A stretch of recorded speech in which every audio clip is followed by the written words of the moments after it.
Hello. Hi. Hi. Hi. Hello. I'm curious about I'm curious about Building open, authentic, loving relationship. I'm curious about jealousy. I'm curious about polyamory. Does it just mean that you're fucking all the time? How can I tell my parents that my partner is already married? I'm curious about How do you know when you're too busy to have another relationship? I'm curious about dominant and subordinate relationships. I'm curious about sexual health. How can relationships evolve with people as they grow and change? Hi, welcome to another episode of the Curious Fox podcast, the podcast for those who challenge the status quo in love, sex, and relationships. I'm Effy Blue. And I'm Jacqueline Misla. And in this episode, we wanted to focus on exploring the concept of evolution. This is the first episode of the year and of the decade. True, the new decade actually creates more pressure for us to manifest something amazing. Yes, so pressure is on. Well, this time of year always brings a lot of pressure to let go of the old and embrace the new. And on social media or at holiday parties, there was a lot of talk of how this would be a decade of transformation, of transforming from one version of ourselves to another. And well, you and I have talked and we've decided to take a different approach to this thinking, to challenge the status quo, if you will. And we're focusing on evolution. Because while transformation denotes a dramatic change from one thing to another, we're focusing our year on continuing to evolve by stripping away all the things that no longer align with our truth. Our relationships are going to evolve, as well as our perspectives, our behavior, our style, our way of showing up in the world. And our deep hope is that this evolution will turn us into more of who we really are and not transform us into somebody else. Absolutely. And, people make New Year's resolutions, right? And they're often feel very, very radical. Like we want to go from never having done any exercise to like doing yoga twice a day, every day. Exactly. So, and I think in this first episode of the year, it feels like it's really a good time for us to take a deep dive into evolution and change and make that distinction and explore that distinction between a radical change versus a transformation. Yes, as opposed to exactly being something else, just being a truer version of who you are, stripping away of all the things that are not making you true. Absolutely. And I think that distinction is really powerful because it's actually a softer approach, right? Rather than saying you're going to be something completely different, which is not sustainable and not doable, but to really look at evolving into the best version of yourself or the truest, most authentic version of yourself. And I think, as we always do, we're going to sort of unpack it and understand like the steps and the components of what that looks like, how we come to the ideas we have, like how do we hold on to something that needs to change or we feel that it needs to change, how those ideas and behaviors can be challenged, and as we awaken to the possibility of change, like what happens that we suddenly decide that change is upon us. We are going to talk about the joy and the hardship of evolution and change, and how to then reintroduce ourselves to the world as we've evolved, as our evolved self, as this sort of truer, evolved, changed version of ourselves, and how that plays out in our lives. Yeah, I am very excited about this topic. Right. I spend 90% of my day thinking about evolution and change. As you know, in addition to my work in Curious Fox, I'm a change strategist who works with companies and individuals on navigating through change. And so I'll work with a variety of companies, from multi-million-dollar companies and organizations, to how to navigate through leadership change. I also will work with a woman on how to change her career. And much of the framework is the same. So I generally spend my time with people pinpointing the pain points and where the fear is, exploring how they can change the noise, what created that fear, what created that thinking, what they can do about it, determining what behaviors need to change, and figuring out how they can live more closely aligned with their vision for themselves and for the work. Absolutely. I mean, I'm fascinated. I'm really interested in your perspective of it. I see in my practice, a lot of change, right? A lot of the people that I'm working with are often couples who are amidst change. They've decided that monogamy isn't working for them and they want to sort of transition into something different. And often, like you said, it's not there was something else and they're now like transform into something new. It's been there all along. They're trying to like tap into the true expression of their relationship and their connection, rather than like they were actually, you know, something, and then they wake up in the morning and they've now something completely different. Yeah, you know? It's interesting you say it, because I lived in Panama for a year, several years ago. And at the time, my ex-husband had gotten a Fulbright scholarship. And so he's working on a documentary film. And so in the immediate term, I didn't need to work. And because we were going to live based on this funding. And I remember thinking to myself, I'm going to go and I'm going to do yoga and I'm going to do watercolor. And every morning I will take a jog. And this was not who I was in New York. But suddenly I felt like once I got there, like that's who I was meant to be and what I would do. And I probably did that for maybe a week, and then I just became itchy and was like, I need to work, I need to do something, and like immediately found a job and like started working and doing all these things, and I ended up, you know, working for the government. Like it became a big project. But that's because, you know, you've shared this, who you are one place is who you are every place. Yeah, absolutely. Just because I was in a different country doesn't mean I was going to be a different person. And so this idea of transformation, as opposed to really radically accepting who you are and becoming a truer version of that and accepting that, I think makes such a difference. I'm sure you see that in your work with couples. For sure. I mean, people, because of the nature of my work, I am dealing with most people who are sort of transitioning from one style of a relationship to another. So we talked about monogamy to non-monogamy, or people who are going from being couples, so they're looking at uncoupling, people who going from one sexual expression into another. So they might have sort of been vanilla all their lives, and they discover that they may be kinky, or they might have, you know, more elaborate ways of expressing their sexuality. They could be into cross-dressing, they could be into fetish and whatever it is, and they sort of, how do they manage that change from, you know, what wasn't originally a vanilla sex life into something a bit more elaborate than that, right? So along the way, there are many ways that that there's change happens within the relationships, and I sort of, a lot of the work that I do is around that, and then you do a similar thing, but specifically for women who are looking at changing careers, like looking at change within careers. True, and we talk about this a lot. There's so much similarity. We work with different populations outside of this space, but there's so much similarity in that process. And so that's what I want to talk through, because you just mentioned kind of this discovery point. And I think that there's a buildup that happens before that discovery, right? So there's something that leads up to the change. And for most of us from an early age, we receive messaging around how we're supposed to be in the world based on our gender identity, our culture, our religion, where we live, what our caregivers are like. We receive subtle and overt messages about what's expected of us. And then these messages form the scaffolding around how we make decisions and what we believe is possible for ourselves. And over time, we build a life around that scaffolding. We lay bricks of experiences around the perspectives and values that we receive growing up. Absolutely. And, you know, in terms of relationships, most of us sort of imagine that relationships only exist in one way, which is monogamy. We also hold on to other beliefs, for example, that when you want to end the relationship with somebody, that your only option is a breakup, and that you'd never see them again. You don't ever occupy the same space. You divide up your, you know, if there are any kind of belongings, you divide those up. You divide friends up. You decide who gets what's bar, and you never see them again, right? And there are many other beliefs that we hold on to in that way, in the same way that, you know, I talk about this a lot. If you co-living with somebody, that you sleep in the same bed, right? So we hold on to all these beliefs based on the things that we've absorbed from externally. Yes. Yeah. I had a client that I was working with who was sharing out how when she was with one of her partners, she kept sharing about her, we should invite a woman to join us and we should do this and that. And at some point the partner said, you know, it sounds like you're bisexual. It sounds like you're really attracted to women. And that had not been a concept that had been acceptable, frankly, for all of her life. And so it wasn't something that she allowed herself to believe was possible until really hearing those words out of his mouth. She thought, maybe I am attracted to women. Like, maybe is that a thing? Could I be that? Could I do that? And so to your point, I think that, and this is what I see, is based on the messages that we've heard growing up, we believe certain things are possible for ourselves. And we build a life around those things. And then for many of us comes this moment, something happens to challenge those early impressions and those early messages. at which point the scaffolding around us that we have built begins to lose some stability.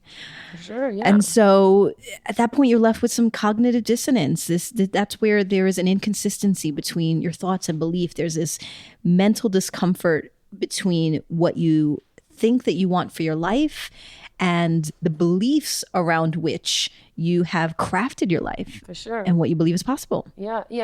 And sometimes those beliefs can feel, I love that you talk about it as scaffolding and the scaffolding that we sort of build our lives on. It feels so intrinsic. So like the thing that is holding everything up. And, sometimes those beliefs and those stories feel like facts, unchangeable, undisputable facts, and the only way to be. And we build a life on top of that. And if there's any way that those are threatened, that can send like shockwaves down the line across all parts of your life. We've talked about this as it relates to the distinction between fidelity and loyalty. And, you talk about their integrity, and that fidelity for some folks is scaffolding, that we will be emotionally and sexually committed to each other, neither should look any other way.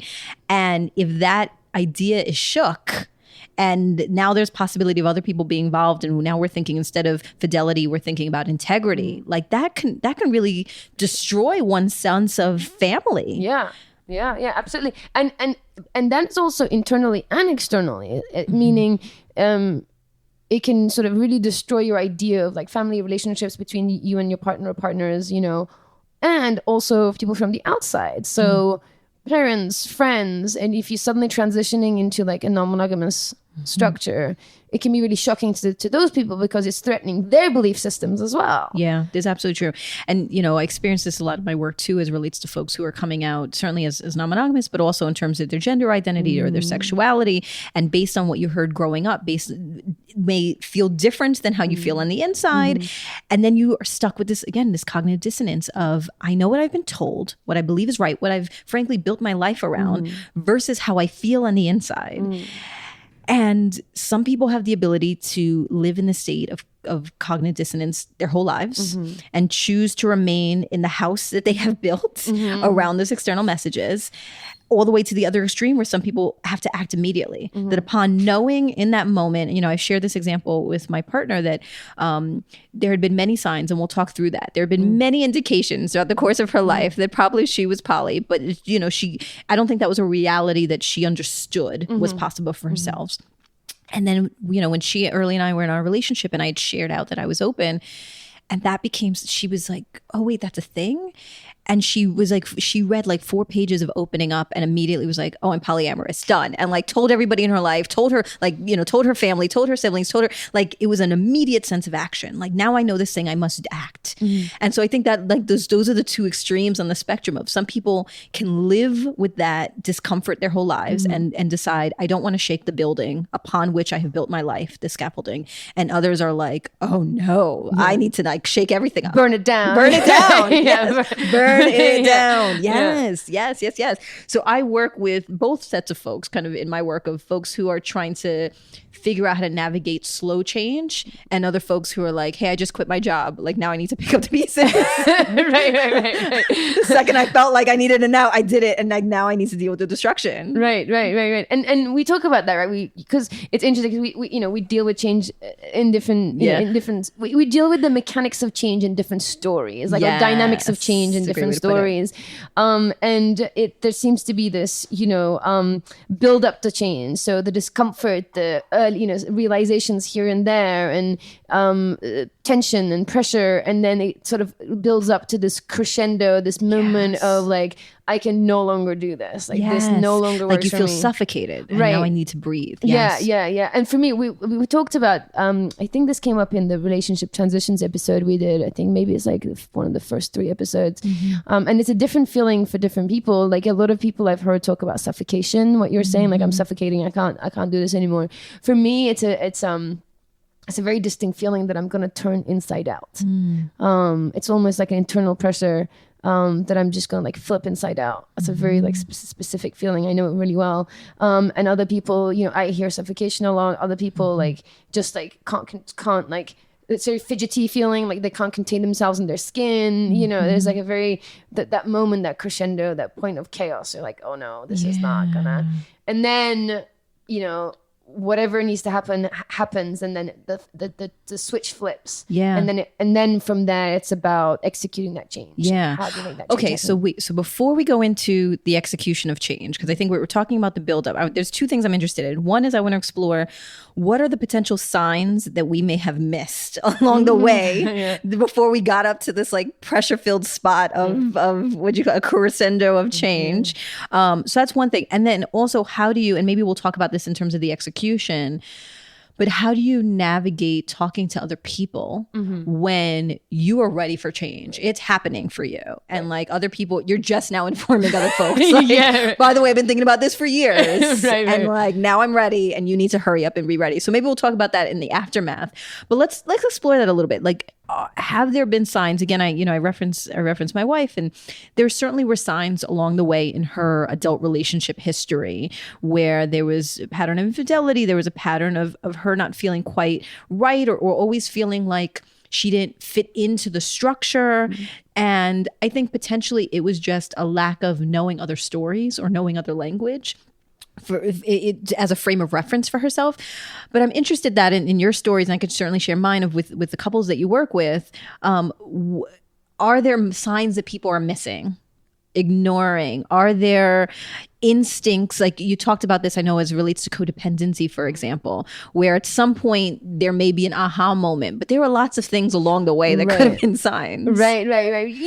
Absolutely. You know, we were actually, so as we were discussing, we talked about it, right? Because often when you and I are dealing with change, we're dealing with this like pivot change. Like this is a moment, as I said, the crescendo, it's like at a peak moment where change is almost inevitable, and it kind of happens, and it's big, and it feels, you know, urgent. Exactly. And to be honest, that's not the ideal way to change. Would you agree? Yes. Because at that point, then, you know, your emotions are involved. There's a great analogy around the rider versus the elephant in the way in which we think. And so the elephant is representative of the older part of our brain, the reptilian part of our brain that is more rooted in emotion and instinct. And when people talk about their gut feeling and stuff, it is that kind of more instinctual feeling sense of our brain. And the newer part of our brain that developed over time is the rational thinking part. And that's the rider that sits atop the elephant. And as much as the rider thinks that they have control over the elephant and can navigate it to or fro, when the elephant is spooked or aroused in some way or something happens, that elephant is just going to run amok and drag the rider along with them. And that's what happens in these moments of change for us when there's that sense of urgency, is our elephants are really taking over, and our rider is desperately trying to like regain control, and it's very difficult. So as much as we can be thoughtful about it before we get to that emotional state, the better for everyone. For sure. Yeah, exactly. And I think also at the same time, if you're dealing with change within a relationship, there are other people involved. Like if you've never given any signs that things aren't working for you, and then you come to that point of no return, and then you like the switch flips, and you're like, now I am this. Like now change is upon us now, and I am there. And the other people, or the other person, or the other people are like, whoa, where did that come from? Like I had no idea.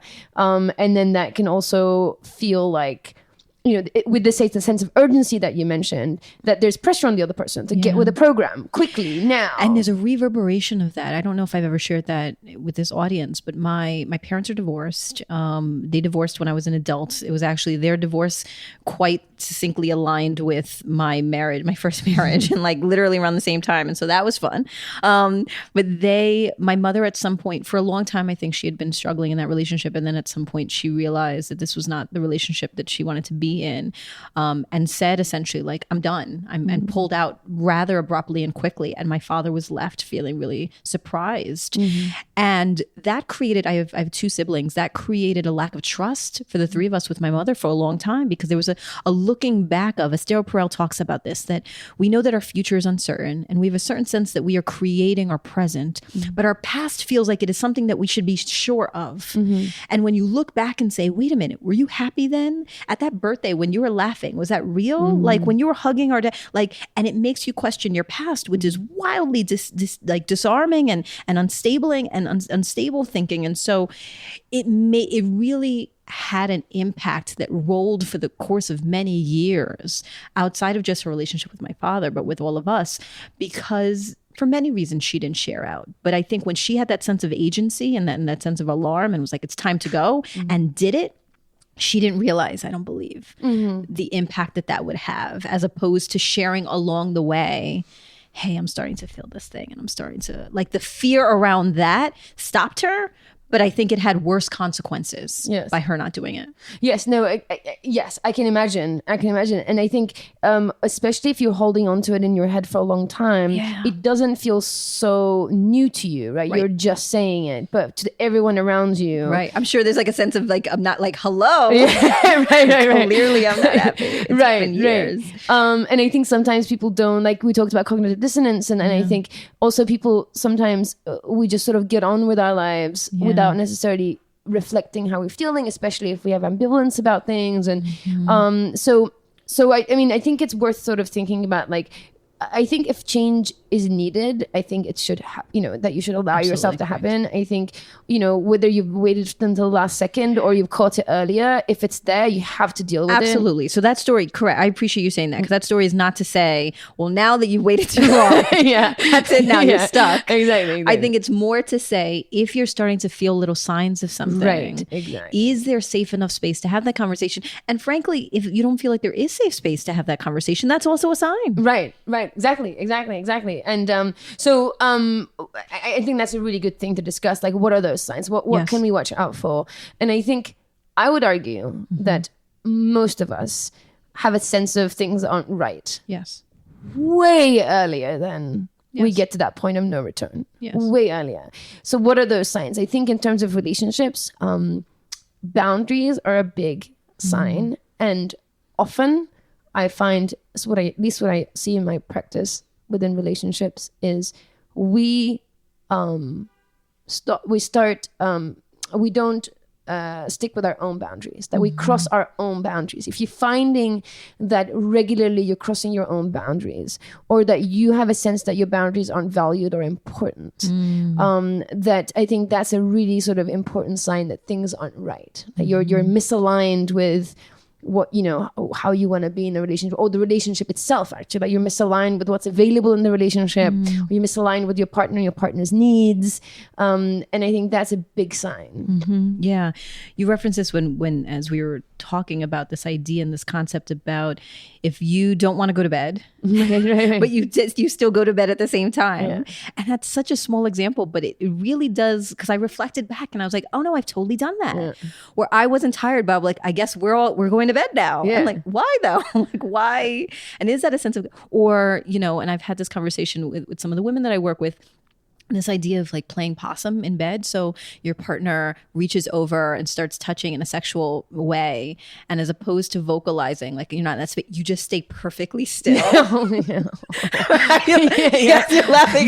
Yes, you just like, if I don't move, if I pretend that I'm sleeping, if I like roll over in a way that indicates like I'm half asleep, then maybe they'll stop. As opposed, like there's so many of these little moments. Things. Yes, exactly. And that doesn't mean, oh, now we should break up. It doesn't mean, or, it doesn't mean anything. It's just, oh, there's something there that maybe warrants self-exploration. Maybe it's not even discussion. Maybe you're journaling. Maybe you're just quiet with yourself and you're thinking about it. Maybe it is conversation, something. I think what personally what I always look out for is misalignment. That you're doing things that aren't necessarily in line with what you need or what you want.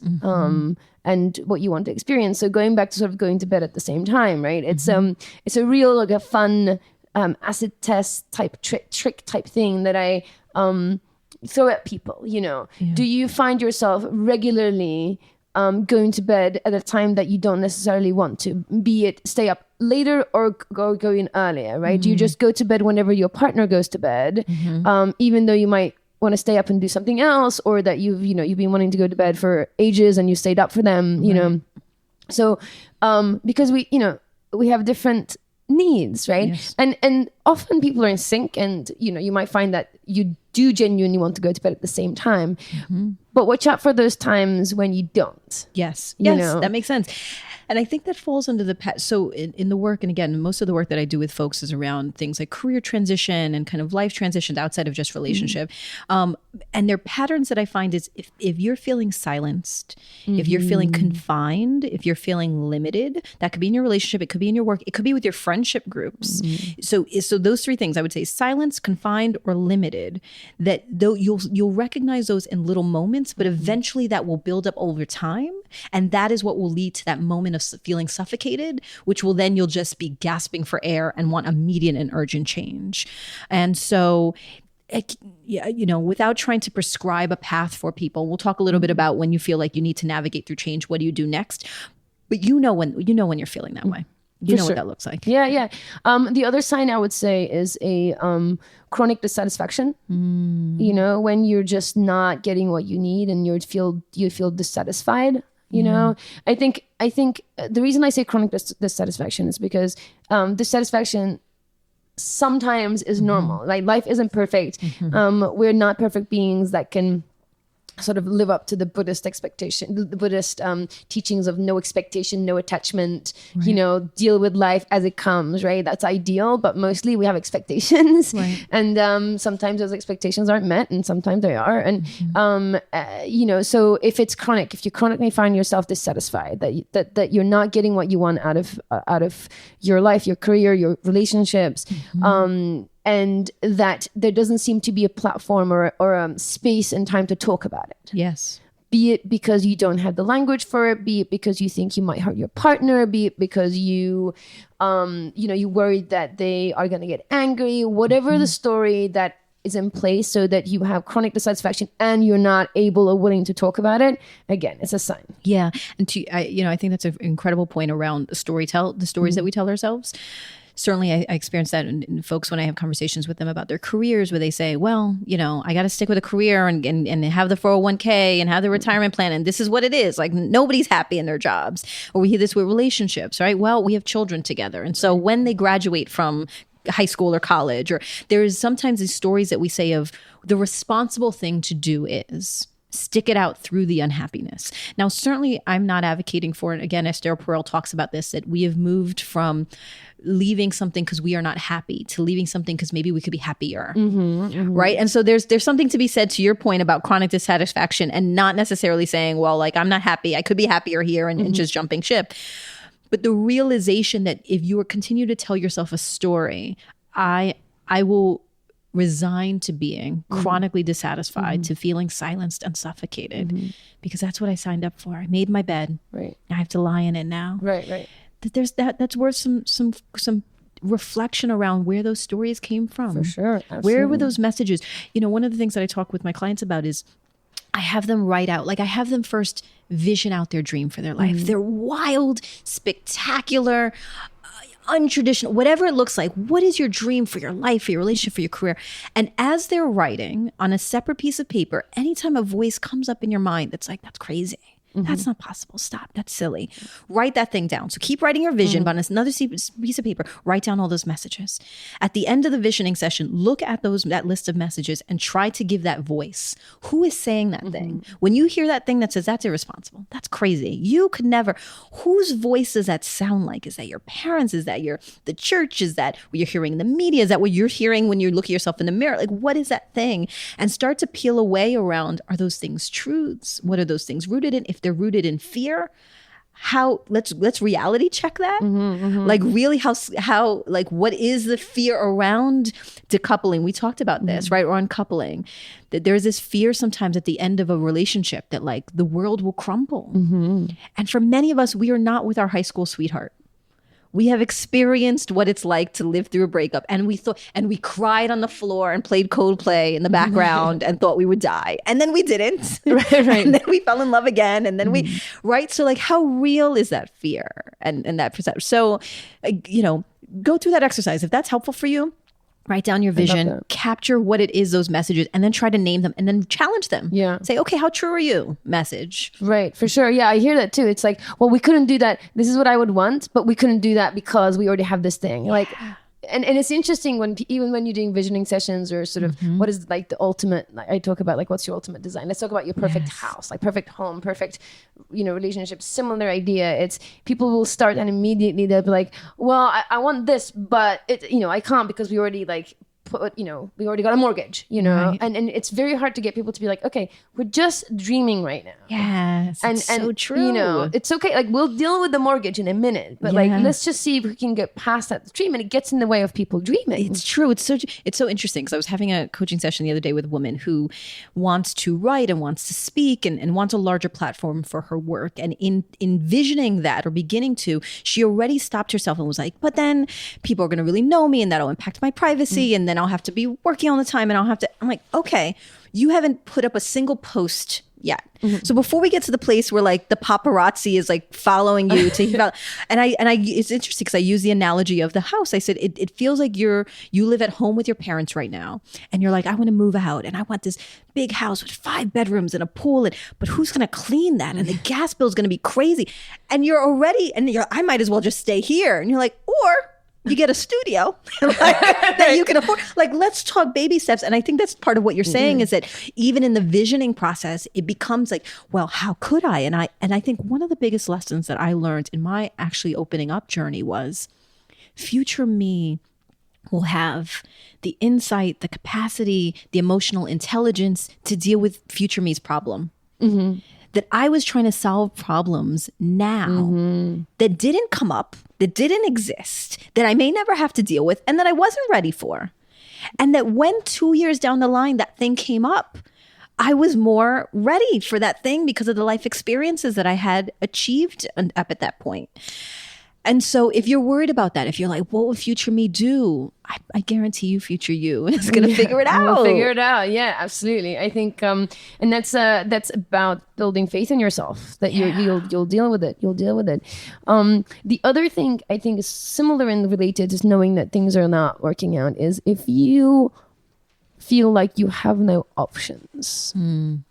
Right. So it's like that you don't have options. Like it goes back into the idea of like, well, we have kids or we have the mortgage already. Like if the stories that you are tapping into are constantly eliminating your options and your language, it will show up in your language like, oh, I have to do this. Yeah.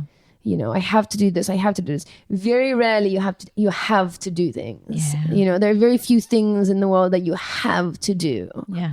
Right. You're making a choice. Right. Yes. And if you're finding yourself that a lot of the time your behavior is from this idea of like, I have to do this, again, like something you might want to reflect, you want to reflect like what's making you believe that, or what's the story behind that, and do you really have to do it? Yeah. Or are you just afraid that, or one, you don't like your options, right? It's often when people say, I have to do something. It doesn't mean that they feel like they have to. They just don't like their options. And it's often not that they don't like their options. They don't like the consequences, right? Or what it would take to engage those other options, right? We're afraid of change, right? So sometimes it's easy for us to say, I have to do this, than say, okay, here's another option. It's going to suck to engage with that option and it's going to require change. So I won't do it. Like I'll just hold on to this belief that I have to do this other thing. It's true. And I think, I don't want to make light certainly of change. I think, again, you and I live in that space all day and the people that we work with. And I want to underscore how we got to this place, which is you received messages very early on around what was possible for you, what was appropriate, what was okay, what you should be doing. And you built a life around that thing. And now 20, 30, 40, 50, 60 years later, you're feeling like this life that you've built around these messages that you received don't align with how you feel. And the deconstruction of that old life to build something that is in alignment with this tiny voice that you're hearing, it is not easy. And, I think we should both give some strategies around how, what we tell our clients around how to navigate through that. But as we're talking through the signs, I don't want us to I don't want our audience to feel like we're saying, like, if you're going to bed at different times, you need to go and have that conversation. You need to know, like, it's going to be hard. It's going to be long. and one's life is long and precious and so like, you know, doing the work, if possible, if you feel safe enough to deconstruct it, to rebuild something. And we are both talking from experience. Effy and I have both deconstructed old lives, Yes. old careers, old relationship structures, and have lived to tell the tale. Yeah. Yeah. We are stories of thriving for you to relate to and rely on. We're trying every day. Yes, it's Yeah, true. yeah. And and that's the other thing too, right? Is evolution is a constant effort. Yes. Like it's a constant listening in and peeling away. Yeah. One of the things that I try to get better at, just in the spirit of staying in alignment with who I am, is creating quiet space. My mind is constantly working and thinking and strategizing. And trying to build as much quiet time as possible where I can really, or in those moments of discomfort, another pattern of mine is push down the feeling and start moving, work, do, think, right? Go. And trying now to have a discipline around, ooh, something feels yucky. Sit in the yunky. Sit in it. Like sit in it and like, why is that yucky? What triggered that? What is that message trying to tell me? What is that feeling? You know, the feelings are like when you're driving your car and you receive a message that says you need more gas. Right? You can ignore it. And then at some point your car will stop moving. Yeah. It is just a message that you should like check on it. And so that's what I try to do now with my feelings. And so let's talk a little bit about that. What do you do? So you've heard the messages, you built a life. Now you're realizing there needs to be change. And you're at this point, this like pivot point of transition and evolution. I think the first thing that you want to do in that space is start to change the noise around you. Up until this point, again, you've likely aligned yourself with folks that have, and it's not even people, but certainly it's people. It's what you're listening to in podcasts. It's the books that you're reading. It's the, you know, the community that you keep, and all of that is sending particular messages, which could be the antithesis of what you need in order to feel like other things are possible. For sure. And so starting to find other communities and stories that just begin to introduce possibility of different ways of being and living, I think is the first step. Absolutely. And also just the way that our brains function, right? Our brains seek familiarity, and we will more likely to go with things that are familiar than go with things that have possibility for greatness, right? So it's a part of the survival system that, you know, even within our language, we say things like "better the devil you know." Yes. Right. So change is unpredictability and ambiguity, and our brains are designed to not like that because it's not safe, right? Yes. With things that are predictable, at least you know what's coming, and if it might not be good for you, but you can protect yourself and survive with things that you know. Yes. So some of it is just realizing that your brain is it follows patterns. If you're not conscious, it's just gonna follow patterns. Right. So I would take almost like a half a step back and start to think about, what are my patterns? Yeah. What are the things that I see myself repeat over and over again? And that is in every part of your life. That is in your relationships. Chances are you are having the 3 arguments over and over and over again, right? And I bet you anything in your career, you're having the same struggles, same 5 struggles with your bosses and the last 3, bosses or the 3 people that work under you over and over again. It might seem different, but in the core of it and dynamic of it, I think you're going to look at they're going to be the same things. Yeah, that makes a lot of sense. And actually, okay, so let's explore that even more. Let's work with our brain. To your point, our brain looks for pattern, looks for familiarity. One way of hacking that, if you will, because your brain is going to continue to look for what's familiar, is to decide what is it that I'm looking for? Create a mantra, create a vision board, write it down, something so that you can start to tell your brain, look for this instead. Yes. If that's ever happened to you, where this happened to me, where I was, I noticed way too late, many years later, like people wearing Tom's shoes, and I was like, what is this brand Tom's that they give away? And I don't know what, but as soon as I noticed it, suddenly everyone was wearing Tom's. I had never seen them before. I saw this commercial. Now everyone, once my brain was attuned to something, I could see it everywhere. Right. And so if you tell your brain, I am now looking for evidence of X, your brain can start to look for that. For sure. Yeah. Cognitive bias, right? We call that cognitive bias. So it absolutely happens. So I think some of it is sort of recognizing those patterns and saying like, what are the challenges? So like do some introspection and reflection. And then the next step is what you're saying is absolutely true. Well, what are my options? What does it look like outside these patterns, right? Yeah. And both, here on Curious Fox and in my work, we talk a lot about changing the noise, right? Really sort of looking at doing things differently, listening to different podcasts, reading different books, and looking at things that are outside what we normally hear, and tapping into permission and inspiration, right? Yes. The idea is that it's hard to imagine things if you don't know them, right?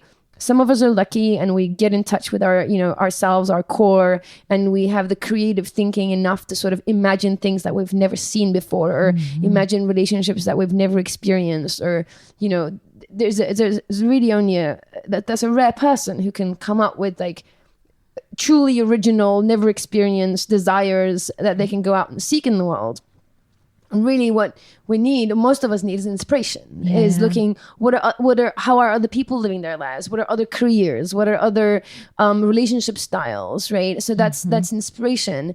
And then the next from that is, and this is why aligning with the community is really important, is permission, right? Because a lot of the time we are stuck in our shoulds and musts and have tos, and how could I do that? And what would the neighbors say? And, how would I explain this to my parents? And, all these things. And then within those communities, within finding people who are either tackling change like you are, or change, or the things that you are interested in that you might be evolving into, is that you're going to get inspiration and permission. And those are the things I think was really going to make that you're going to empower you through that change. And you're going to need that.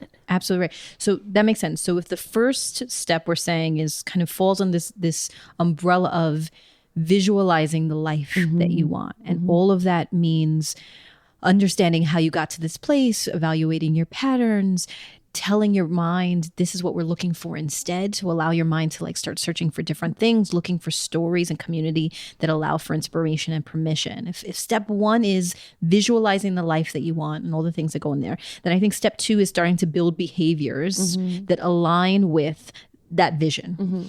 And part of that is creating a plan. So finding information that allows you to move through the next steps. That could be listening to podcasts, that could be reading books, that could be having conversations with other people, but really starting to figure out some of the practical aspects of, okay, well, how do I do this? What does this life look like? What does that mean? Yeah, exactly. Right.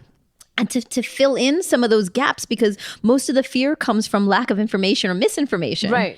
So really reading and absorbing or attending events again. So if you listen, if you watch, if you attend, if you read, whatever that looks like, starting to gather information so that in your mind, you can fill in some of the pictures of that visualization that you're doing and start to craft a plan around, now what do I do?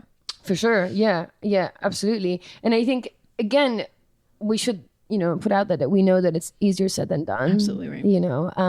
And I think with that, you're also gonna discover resistance and fear, right? As soon as you visualize those things, I think there's like a dual awareness, or what is that? There's a great term for it, when you essentially you feel two things at the same time. You feel joy and excitement and hope because you've just like visualize something and you put yourself in the middle of this thing. You visualized a beautiful, fluid, open relationship where you and your partner are communicating and it feels good, and you're sort of immersed in compersion and good communication, and at the same time while you're feeling joyful and hopeful, that you're like filled with fear, and you're like, what about jealousy? What by the idea of the work that lies ahead. Right, exactly. And I think Brené Brown talks about sort of this moment when you look over, like new parents look over the crib of their brand new baby, and they're filled with excitement and hope and love, and at the same time dread and fear of like what comes ahead, and all the things that can go wrong, and then feeling like my constant state of that I constantly try to work through of like, this is amazing. Oh no. Exactly. And I think those things are normal. I think we should say that, we should say that those things are normal. And a part of change, and part of like going to those places and imagining envisioning like all the things that can happen. Yes, it's true. And so let's dig into just a little bit of the planning phase, right? So the first step is the visualization, and we went through that and kind of how you work through your brain. If the next step is making a plan, part of that is starting to have conversations with the people in your lives around, this is what's happening for me and this is what I'm thinking. And, you know, one of the things that I have experienced in my work is when someone gets to the point of change and they have negotiated in their mind and they have moved to the place of excited about it, or again, a sense of urgency around it, they share that out with the same level of either excitement or impatience.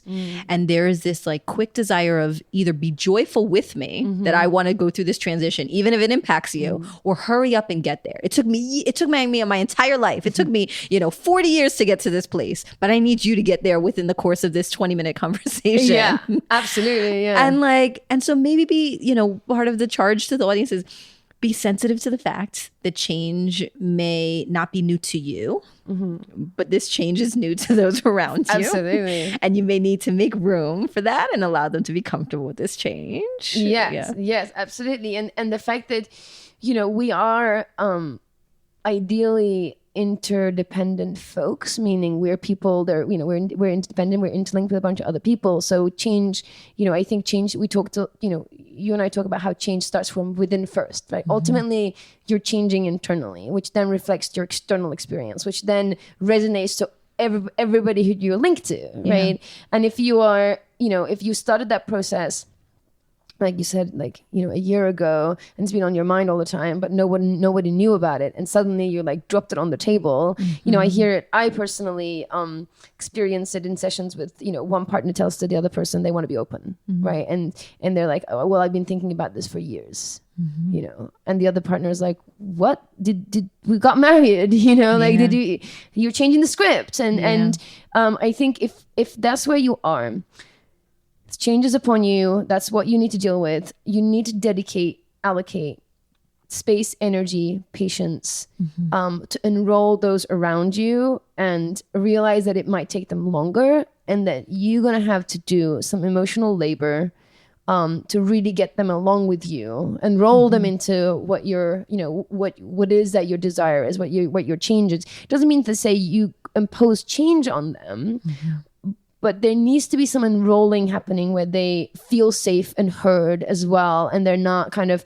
I call it this tapping your foot and waiting. Tapping your foot and looking at your watch, vibe of come on, get with the program. That's just not going to happen. It's going to isolate the other person. It's going to make them feel that they're not heard. They don't get a choice in the matter.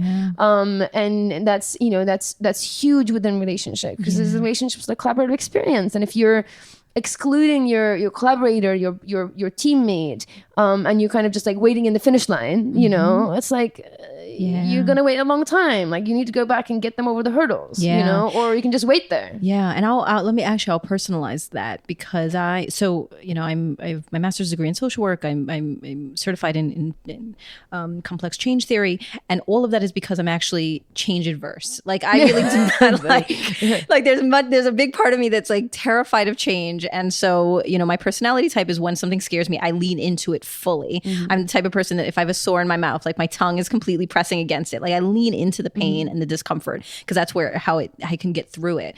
And when my marriage transitioned into the practice of open, we started off always open, but from the practice of open, my wife started in a relationship, and there was emotional infidelity there, so there was a connection there, an emotional connection there, before she really had the conversation with me about what was going on in that space. And when she did, we were at a place where she was feeling impatient. This is something now that I've been involved in, that I want to escalate and move forward, and I'm letting you know so that now I have your blessing, so I'm going to go do the thing. And I was like, wait, what's happening and what's going on? And the analogy I gave at the time is, it felt like I had believed that we would inch into the water together, into this ocean of the next phase of our lives, and we'd feel out the temperature together and jump the waves together, and instead it felt like I'd opened my eyes and I'd been plopped into the middle of the ocean, and I was desperately trying just to keep my head above water, let alone have been given the opportunity to ease into it. And so having been on the other side of that message of the tapping of the foot, that's what it feels like. It feels like just being dropped into it and expected now now to swim and thrive, and you're just trying not to drown. Yeah. I have a practice full of people who are telling me the same story. You know, that one person dropped it on the other person, and they are seeing. I love what Estelle Perel says, that therapy is like a drop-off center.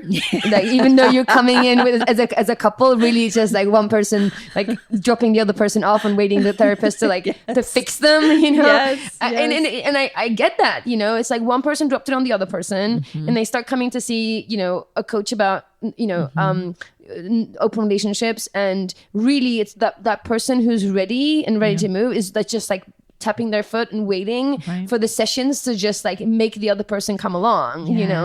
And it sometimes takes a whole session just to let people know that that's not my job. I didn't change the script. I'm here to guide and facilitate as you work things out, but as the person who now decided that there needs to be change, that the relationship needs to look differently, it's your job to explain why and what's motivating you and what you want it to look like and what are the possibilities, or what is the middle of the Venn diagram of what you want and what they want, and how can you like identify that part and sort of expand that from there. And my job is to facilitate, not to change the other person, and I think this is why it's important to try to catch it as early as you can. If you were at a place where we talked about that you're feeling suffocating and you feel like you're just out of options and there's no other way but change, that is not a good time to be dealing with this stuff. You're not going to be kind to yourself. You're not going to be kind to people around you, and ironically, that's the time when you need those people the most. Sure. So go back and listen to, and we'll go through them again. Like, what are some of the clues that you have that you need to make a change? Try to find courage. I really, if you're struggling with courage, I really, really recommend Brené Brown's work. Yes. How do you tap into courage? How do you get there? Find the courage to tackle it as early as you can, where you still have energy, mental bandwidth, patience to bring the other person along. Yes. If you're just like, if you have none of that, it's going to be really hard. Yeah.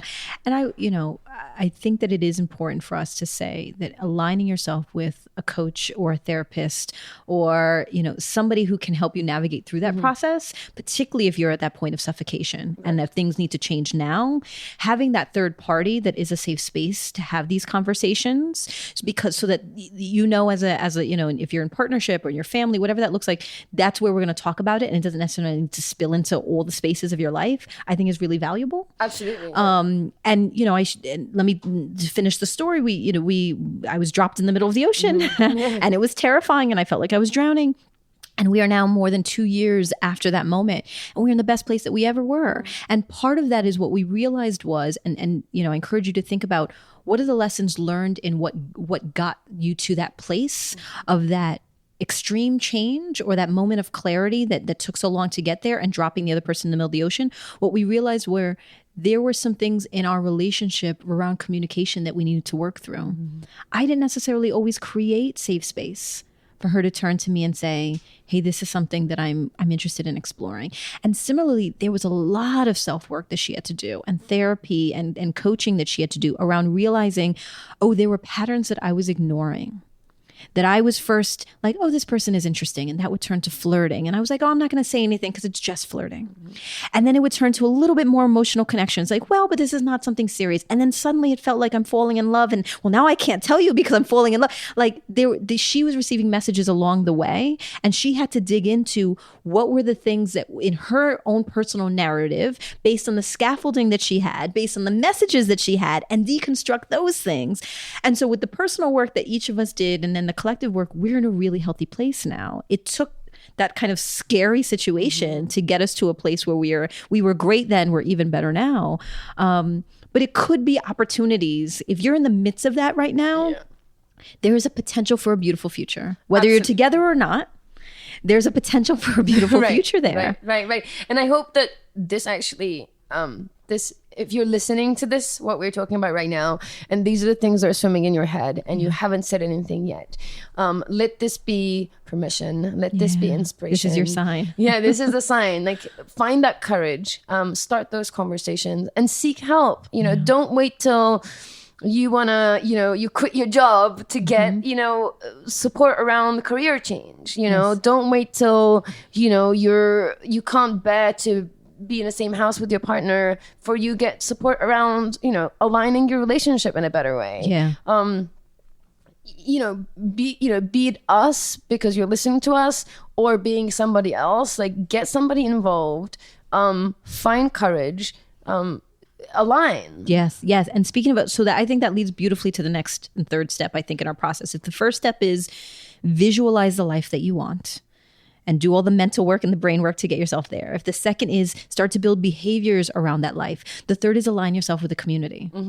Really finding support and finding community when you are in the midst of this change so that you feel like you are not alone. That is the worst feeling, is to feel alone in something. And you don't have to be. And maybe in your particular geographical community, there's not a community, but maybe you can go online. Certainly if it's around, you know, non-monogamy, you can come to Curious Fox. If it's around, you know, career transitions, you can go to Crafting Your Path. If it's around, like, whatever, find the community of trailblazers, find the community of impact makers, find the community of, you know, non-traditional, whatever that looks like. Online, there's every single community that could possibly exist. There are meetups for everything. But find other people. Yeah, absolutely. And I think you'd be surprised how quickly that tension will release of like what's going to happen, and all the stories that you're coming up in your head of the worst case scenario, and the sort of the catastrophe that you're imagining, that the world's going to end, the darkness, and that you're alone and there's nobody out there. It's just not true. Yeah. You know, it's very, very unlikely that if you are, you know, unhappy in your relationship, you're the only person. Yes. And you've talked about this, that moment of recognition of like, me too. Yeah. Yes. Like when you hear something, you're like, wait, you're thinking that happened to you? And there's just that, it feels like a relief, like a release of that feeling alone. For sure. Yeah. I mean, even the things that we talked about on this episode, like your I'm sure your ocean metaphor, in fact, please write to us. Like, please, I am convinced there are, you know, so many people who are listening to this saying, I know exactly what you mean. That's exactly how it felt like, you know. Right. Where they want me to be swimming and I feel like I'm drowning. Right. And this, like, you know, beautifully told of like, we thought we were just going to like wade in and like dip our toe in, check the temperature. And I'm like, now I'm like, so I'm convinced there's so many, and you know, come onto the Curious Fox Facebook group. Yes. Just search for it. We're now searchable, Curious Fox, and come into the group and just tell us if it resonated with you. In the same way, go to our Instagram or wherever you can find us. Just drop a line saying, oh yeah, that thing that I heard really resonated with me. And the reason why I'm saying that, because you are going to see on these threads other people who are saying, it resonated with me. That's exactly how I feel. Yes. So that's why I'm encouraging you. Like, find those threads. Go on Instagram. Go on Facebook. Go on. We're all over the place. Just search for Curious Fox. It's so interesting because when I meet folks who are in the midst of transition, again, in my world, it's really career transition. In Curious Fox world, it's relationship transition. I often hear people say, "Well, I can't afford a coach, or I can't afford a." You know, Effy is a relationship coach and meets with people and, you know, in their relationship constructs one-on-one, and created Curious Fox as an opportunity for folks who could not necessarily afford one-on-one, who can still get access to resource and community information. I did the same. Right. I meet with folks one-on-one. I created Crafting Your Path as an opportunity to have online and in-person experience. So my point is, those things exist for that reason. If follow us on social media, Coach Effy Blue, Jacqueline Missa, you can follow us online. We are constantly sharing tips and quotes and handouts and tools and events and stuff. I share that to say, not to self-promote, but I'm saying there are resources available. If it's not us, there are tons of others, amazing authors and YouTube stars and you know, bloggers who have information and resources. Find it. It exists out there for sure, you. For sure. And the other thing, you know, my expertise area is relationships, and Jackie is career change. And one thing that is often true is that if you have dissatisfaction and a need for change in one area, the chances are it's showing up and that it exists in other parts of your life as well. So if you're finding that you're thinking, oh, you want need a change in your relationship, have a think about your career. Have a think about your the sort of the three main areas of your life, right? So you have your relationships, including family. You have career, and then you have social life, right? Those are your sort of three main areas. Of course, everyone's different. Everyone's life is different, but they're kind of the three main areas of our lives, and often they are interlinked, and you're the common denominator. Right. If there are patterns in one, if you're not speaking up, if you're feeling suffocated, if you're feeling resentful because you feel like you're taking on too much, I cannot tell you the amount of conversations that I have, particularly again with women who talk about their resentment around taking on more at work and not being recognized for what they're doing. And then we start to have conversations about that same feeling happening at home, that these patterns are existing in multiple places. And the beauty of that actually is when you really tackle those things and when you address those behavior, when you see new ways of being in those patterns, those things then lighten up in all of those spaces. Absolutely. I know you and I have seen that in our careers, in our relationships with friends and partners and our family, that once we started to address some of those things, that heaviness that we may not have even known existed starts lightening up in all of these spaces. For sure.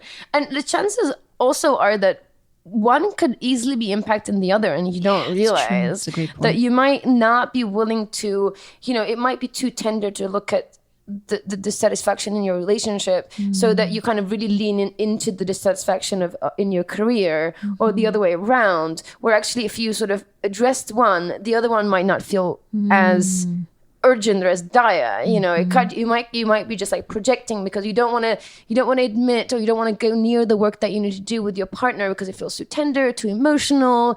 Then you might just like put all your dissatisfaction onto work, and then it could just be like, I hate my job, I hate my boss, I hate my team, or whatever it is. That might not be entirely true. It might just be like you're just loading everything into one area because you just don't want to deal with everything else, and that if you dealt with some of those things, that the other things might not feel as dire and as bad. So we started off the podcast talking about the distinction between transformation and evolution, right? Transforming from one thing magically to another. Me going to Panama and then suddenly becoming, a yogi who paints and meditates, and right? To instead this idea of evolution and change, which for us we are defining as a stripping away of all of the things that are not aligned with our truth. That over the course of our lives, we continue to stay tuned in enough to ourselves that we keep hearing from the inside what is in alignment, and we strip away everything else. And that stripping away can be challenging. It can be uncomfortable. It can be painful. And there is another side. Like if you do it and you do it with community and support, and, there's another side to that. And so, the three things that we talked about for you to consider are, first, visualize the life that you want. Allow yourself to go through that process. In the midst of that, you can hear some of the external messages that you're telling yourself around why that's not possible. Dig into that. Build behaviors that are in alignment with that, including talking to people, and be sensitive to the people that you're talking to, that you may be navigating this in your mind for a long period of time, but this may be new to them. And then align yourself with community. Align yourself with coaches and therapists and online community and in-person community, but align yourself with people where you have space to begin this transition and this evolution, I should say, this evolution into your new self. Absolutely. And take action today. Start conversations today. Start your research today. Don't sit on it. If you're suffocating, that's not a good time to be dealing with things. If you're there, you're there. You can't change that. Look out for the signs early, so the transition and the change and transformation, evolution is easier. Take action today. Start with easy stuff. Start the conversations. Once you start, it's going to be easier. But if you're sitting on things, if you're sitting in dissatisfaction, if you're sitting in discomfort and pressure, start today. Yeah. So that's it. New decade, new year. It's time to start today. Absolutely. Thanks for listening, and stay curious, friends. Stay curious. Curious Fox Podcast is not and will never be the final word on any topic. We solely aim to encourage curiosity and provide a space for exploration through connection and story. We encourage you to listen with an open and curious mind, and we'll look forward to your feedback. Stay curious, friends. Stay curious. Stay curious. Stay curious. Stay curious. Stay curious. Stay curious.